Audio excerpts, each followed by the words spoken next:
Hi, I'm Rachel, and this is my AM reading video for Friday, June 9th, 2023, filmed on a Saturday, maybe going up on a Sunday. Starting out this month on, a little bit of the tardy keel, but it's been an eventful weekend so far, so my schedule, my usual schedule, went a little up in the air. Today on Saturday, I had a ladies' brunch with friends, and then I ended up walking a lot through DC, which might show by my exposure to the sun that I maybe should have prepared more for. I ended up doing a lot more walking than I thought, going to my local writer salon for a little bit, and I got caught up a bit in the local Pride Parade, which was also pretty exciting to be a part of. I think there were just so many people around everywhere, just celebrating and waving flags and dressed up, and it just the energy was so palpable. So I wasn't directly a part of it, but it was kind of nice to be in the flow of it as my writer salon was in that area and then trying to get home in that area. So anyway, that's where I am, I guess. Generally in June. I also have done some reading. This is my first AM reading video of the month, so I will point to my May newsletter, which I have linked down below. Every month I do a literary newsletter that highlights some of the literary news that caught my fancy, snippets from the Goodreads reviews of the books I've read, a book pick, a book meme, all that good stuff. And I talked about all the books that I mentioned in that newsletter. On this channel, I've talked about them, except for one. And that book is A Remarkable Kindness by Diane Bletter. In fact, it's the first e-book that I acquired from my library through our Hoopla subscription. But in fact, I don't really think that book did very much for me. It was a book that had been on my TBR for a while about following these American Jewish women living in Israel. They are all part of what's called a Hevra Kadisha, which is basically a burial community. They partake in ritualistic acts doing with the body, preparing the body for the burial, and if you so believe, the spiritual aspects of getting that person ready for death. And I thought that it would have been an interesting focus, but it really wasn't a lot of the focus. A lot of the focus was kind of on their insipid, I think, love lives. The characters really didn't come together enough for me, so ultimately it was a little disappointing of a read. So we'll just leave that in May and now go on to some June picks. Another thing I start all of my AM reading videos off with is that I am slowly reading one story per AM reading video, short story I should say. Currently I am reading through CARAMBA, an anthology of Jewish stories from Latin America, edited by Alan Stavins.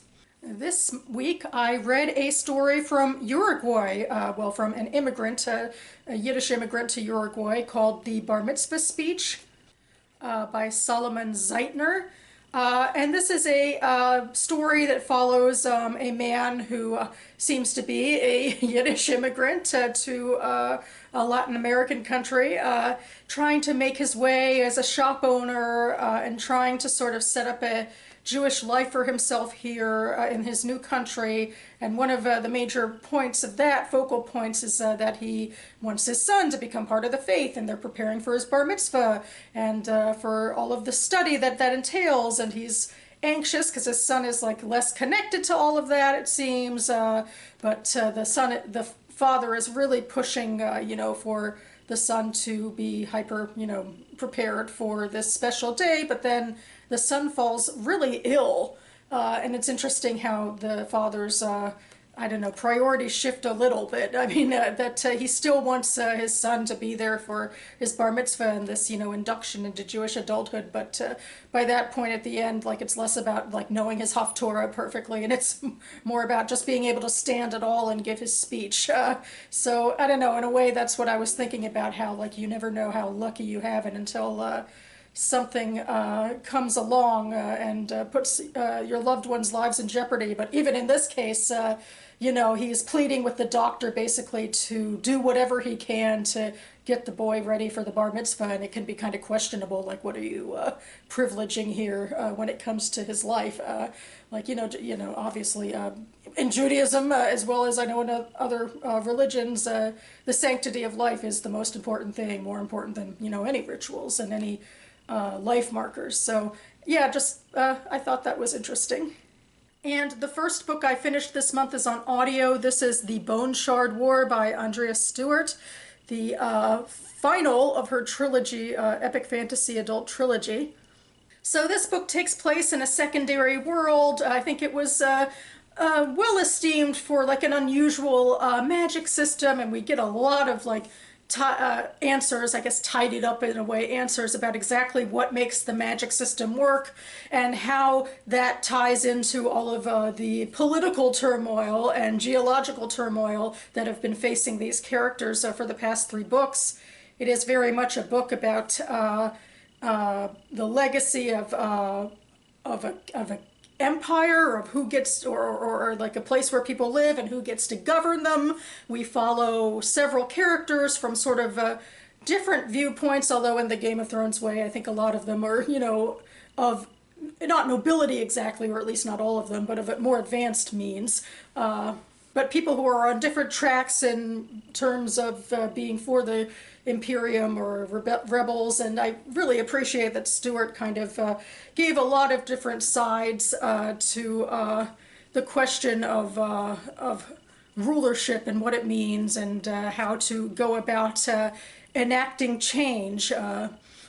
Everyone's attempting to make the world better, and it's just a matter of sort of outrunning any magical and geological problems, and also their divisions with each other. It was a really long sort of ending chapter, and I thought I liked it. I don't think any of these books are like knockout books for me, but I did get invested as I was reading, and I enjoyed what the characters were going through, the twists and turns, sort of, the interior stuff about trying to discover who they are, or sort of live up to their own ideals and the ideals others have for them, but also all of the fun world building questions that I go to science fiction and fantasy for how, they're this sort of warped mirror into the geopolitical realities that we face.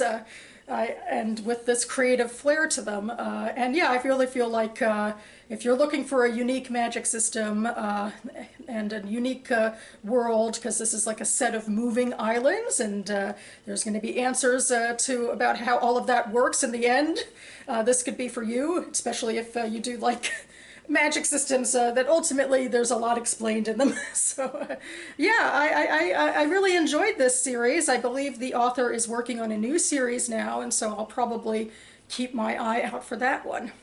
I'm also nearing the end of this book. This is Swimming with Ghosts by Michelle Brafman. I held it up very recently in a book haul. This book, in fact, isn't out yet. It is coming out officially on Tuesday, and so I guess this is an advanced copy, not an ARC officially. This really, for all intents and purposes, is the finished copy that was graciously sent to me by the publisher, because I highlighted this book as a frontlist title I might want to read this year, so it's very exciting. I don't usually read a front list that isn't even front list yet, but as far as I know, I think I'm allowed to talk about it. We're almost to publication date. So anyway, this is I think women's upmarket fiction is, I think, its technical title in the literary, in the publishing world, I would assume, and it follows these characters who live in a fictional Northern Virginia suburb, which is technically around the area where I live. We're talking about communities that buttress around Washington, D.C., and I happen to be on the Southern Maryland side. But anyway, it isn't exactly what I thought it would be. I thought it would be about sort of rivals, people who were these swim moms who had been rivals for a long time, who were forced to come together during a devastating storm that happened about 10 years ago.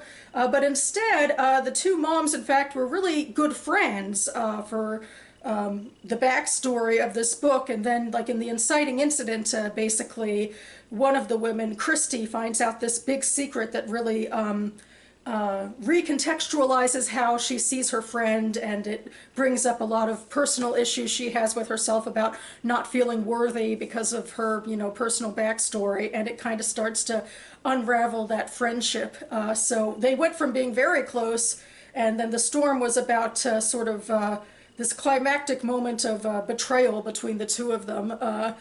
So it was a little different than I thought, a little less even about swimming than I thought, except that swimming is this swim club that they belong to is a major part of the backstory for the other woman, Jillian, whose father was this big-time swimming star and sort of, you know, this big man in the community, but he secretly was an alcoholic and really could terrorize his family a bit, and Jillian's sort of way to deal with it is to sort of deny it, but it comes up a lot, especially in times of crisis for her now, like the realities of that this man that she's like venerating as like, you know, her ancestor actually wasn't the greatest guy and was in fact a flawed human being.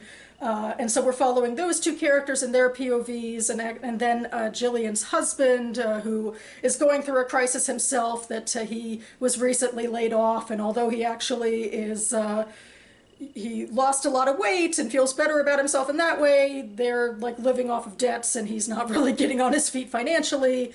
They follow, another POV is their son, so yeah, it's a multi-POV story. There is a little bit of Jewish rep in it, from Christy, who converted to Judaism to marry into her family, but it's not all that central in a way. I don't know. I feel like the Jewish characters are a little removed and a little too stereotypical for my tastes in a way, and there's a couple other kind of convenient things that happen in this story, but overall I'm trying to kind of, you know, get myself to enjoy more like, if not straight up romance, although I have read a few romances, also women's upmarket fiction titles, something that isn't quite so ultra serious and ultra into the language, but also can play with, I think, a lot of human realities on the ground. I mean, this isn't maybe the story for everyone, for people who get annoyed by characters who basically make messes for themselves. But I don't know, I find it a little relatable. So we have these, you know, flaws about things we have trouble facing, and that's definitely the case about what stirs up a lot of the drama for these characters. And I appreciate the sorts of things Brafman is saying about what it means to grow up with various forms of imposter syndrome. And there's also some really interesting commentary, I think, about growing or not, well, growing up exactly, but living in an era of constant social media and what that does to people as well. I don't think this is my favorite of her books, but I am enjoying it. And finally, I haven't really started this book yet, but I wanted to cram one more into this video. This is JUVENTUD by Vanessa Blakeslee, my latest top of the Goodreads pick, which hopefully I'll like better than the book I talked about at the beginning of the video. This book, I think, largely takes place in Colombia, the country, but it also has some Jewish rep in it as well. And I am hoping to get to it soon because, of course, you know, we're, you know, well into the first week now, or week or two of June, and I have plenty more on my docket, including, if you saw my latest page 112 video, a really long book coming up as well. So I am hoping to start and finish this before my next Am Reading video. We'll see how I do with that. I will certainly check back about it. But one thing I will shout this book out for right now is that it is published by a small press.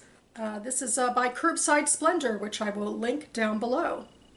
And that about covers it for me now. I may be halfway through the weekend, but actually I still have a fair bit left to go. Tomorrow, for Sunday, I signed up for this timed tour of a brand new museum in the DC area, the Capitol Jewish Museum, which I've been following its progress with bated breath for the last couple of years as they've been building the museum. It's built out of the bones of the Jewish Historical Society in DC, which I in fact interned for briefly during my library science degree. And of course the museum is meant to highlight the DC Jewish experience, so I'm very excited. I can't wait to see what it's all about. They built up this brand new building with some permanent exhibits and a special exhibit dedicated to RBG, and they've also included the use of one of the oldest buildings in DC, the oldest synagogue in DC, is also a part of this structure. So I'm so excited to go, and I'll link to some coverage of this museum down below, and I'll be writing about it myself, I think, for my Jewish DC blog. So huzzah, lots going on still. I hope you all had wonderful weekends as well, and maybe stayed out of the sun a little more than I did, and that you're also getting in some great reading as well. I will be back on this channel in the next couple of days to talk about even more front list that I hope to read this year, particularly with regards to adult historical fiction, so stay tuned for that. Thanks so much for watching, everyone, and I'll see you next time.